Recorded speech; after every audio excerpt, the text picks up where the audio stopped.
जय हिंद देश बंधुओं। मैं डॉक्टर BL कुमावत जयपुर राजस्थान से। आज अपन चर्चा करते हैं वेस्ट इन बेस्ट। मतलब एक तरह से कचरे में भी अपन कुछ निकाल सकते हैं। अपने जब पूर्वजों की बात की जाती है तो उस टाइम में कचरा नाम का कोई ऐसी चीज़ ही नहीं होती थी। हर चीज़ का एक बेस्ट उपयोग वो निकाल लेते थे।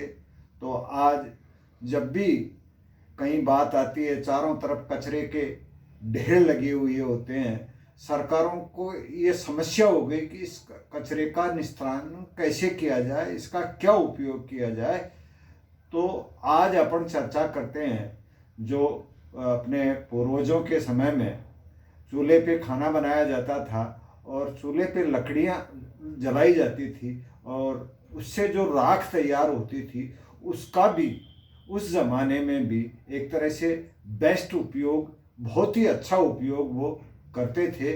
उसमें पहला उपयोग तो उसको उस राख से बर्तन मांजने के काम में लिया जाता था। और बर्तन मांजने से बर्तन तो साफ होते ही थे, बाकी उसका स्वास्थ्य के ऊपर भी बहुत ही अच्छा प्रभाव पड़ता था। इसकी थोड़ी चर्चा बाद में करेंगे।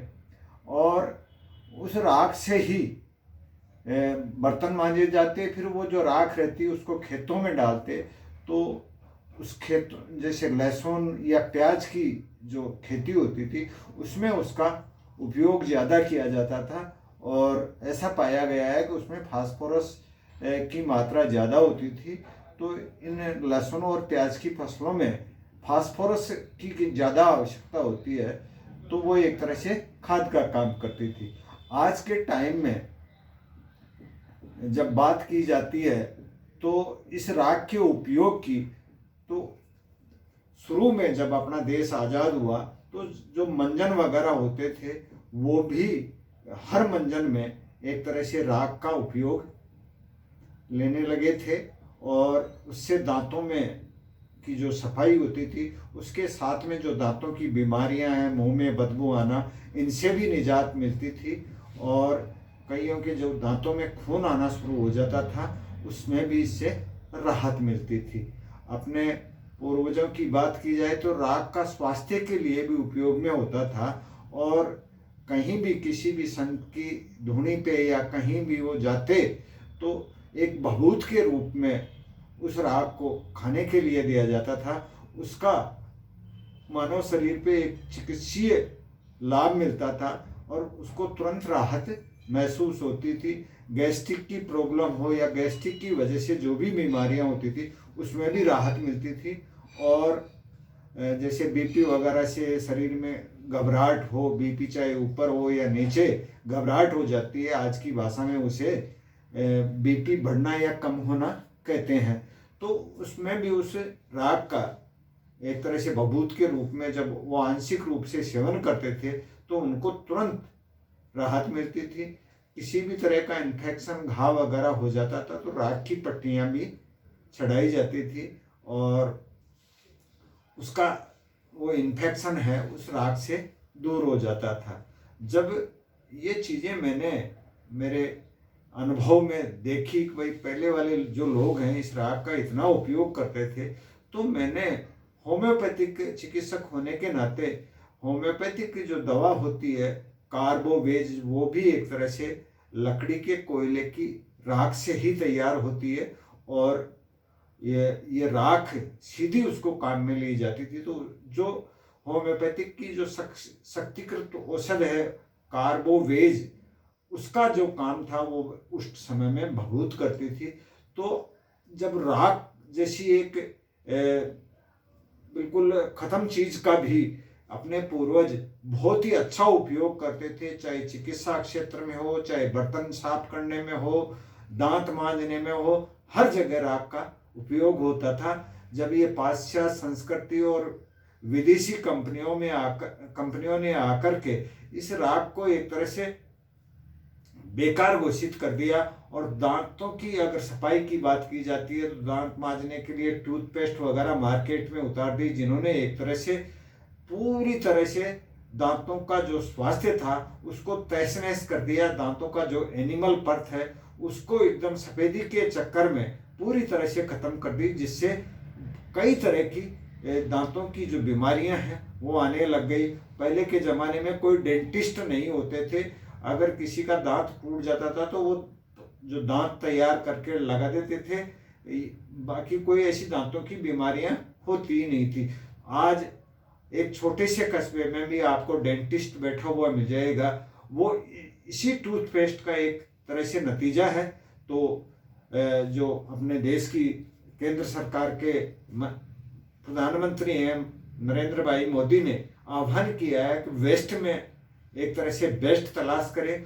तो इस राख का से भी आप, अगर युवा पीढ़ी इसमें थोड़ा सा रुचि ले, तो राख से भी अपन बहुत ही अच्छी उपयोगी चीज़ें तैयार कर सकते हैं। जैसे बर्तन मांजने के आज के समय में जो डिटर्जेंट बर्तन बार चल रहा है उसमें डिटर्जेंट होता है और अन्य कई चीज़ें वो डाल करके बर्तन साफ करने के लिए अपने को एक तरह से दे दिया जाता है। हर रसोई में वो बर्तन बार आपको मिल जाता है, जो जिससे अगर बर्तन अपन साफ करते हैं तो बहुत ही ज़्यादा मात्रा में तो पानी का एक तरह से पानी खर्च होता है, और खूब धोने के बाद में भी कुछ मात्रा उन बर्तनों में उस डिटर्जेंट की लगी हुई रह जाती है, जो सूखने के बाद में ऐसे सफ़ेद लाइन के सी दिखाई देती है।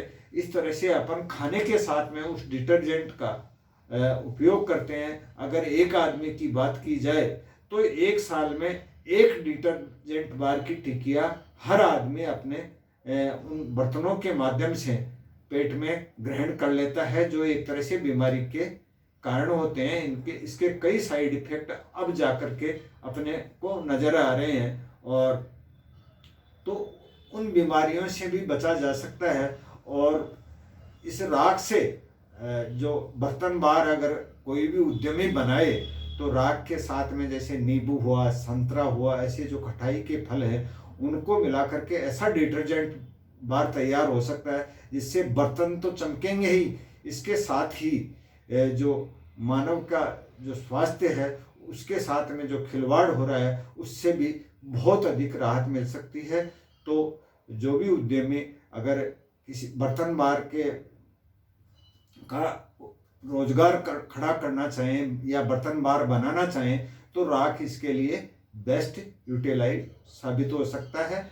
और जब इसकी मंजन की जहाँ बात आती है तो मंजन में भी इसका बहुत ही बढ़िया उपयोग करके उसमें कई टेस्ट के हिसाब से और कई जो हर्बल हैं जो दांतों की बीमारियों में काम में आती हैं वो डाल करके एक पेस्ट के रूप में या पाउडर के रूप में भी अगर तैयार करके मार्केट में उतारा जाए तो दांतों की सुरक्षा के साथ में जो अपने स्वास्थ्य के साथ में खिलवाड़ होता है उससे काफ़ी राहत मिल सकती है और एक रोजगार का माध्यम भी बन सकता है।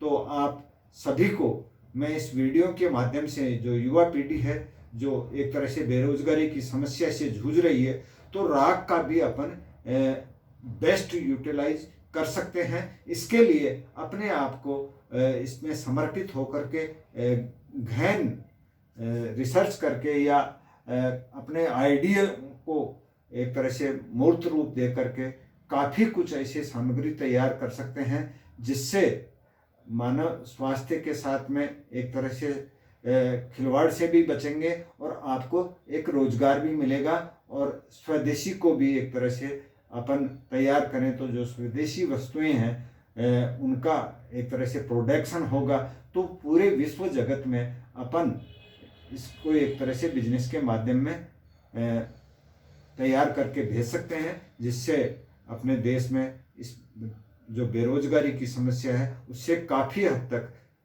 राहत मिल सकती है। जय हिंद, जय भारत।